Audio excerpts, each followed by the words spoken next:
Good day, fellow Helldivers. We are 1 month past the release of Helldivers 2, and Arrowhead Games have suffered from success. I've had talks with many people about the state of the servers, with it starting at 300,000 to 400,000 to 700,000, and then finally resting at a steady 800,000. I unfortunately took a break during their server issue, just so I can let all the other players experience the frontline themselves. I've been saying this was a great problem to have. With layoffs of staff happening in many game studios, it's a relief to see a game like this be so popular that they start posting job openings to help with the demand. Game director Johan Pilestedt, I hope I got that name right, has done an amazing job taking the brunt of the pushback on Twitter, ultimately tweeting to fans to refund the game and wait to buy it until after they figure out their server issue. He's been very engaged on Twitter and keeps with the humorous side of Helldivers and loves posting memes and funny captions. Not a bad idea to go follow him and keep up with the work that he's been doing. With Helldivers 2 taking social media by storm, there are bound to be clips about what's next in the game.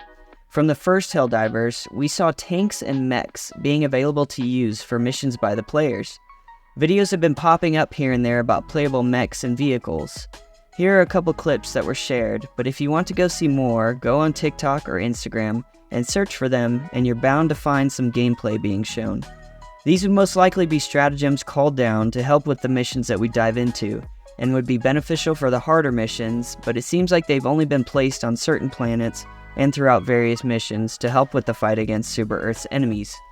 There were also some teases on Twitter about the mechs being produced and then halted because of the automatons, which is just amazing work by their game master. I'm curious though how they're going to launch them, whether it be a simple update or part of the campaign that Joel has planned for us. Speaking of Joel, we finally have the name of the game master responsible for the plight of the Terminids and automatons. I would like to admit that I was wrong in a previous video talking about the quote-unquote dungeon master of the game. Instead of being in all of the lobbies, Joel's responsibility is to decide how to fight across the galaxy between Super Earth and her enemies. This is peak game design, and having one person focus on the missions and defenses of certain planets keeps the players engaged, just like a normal D&D campaign. With the newest patch out, including nerfs and environmental effects, you have to wonder what Joel is cooking up with the devs for the next part of their storytelling. Going back to social media, a video surfaced a couple of weeks ago about a traitor among the ranks known as Gantz the Demon. This player was caught team killing his various squad members during missions and extracting without them. Right now, there is no other way to report a player unless it's for profanity and toxic chat.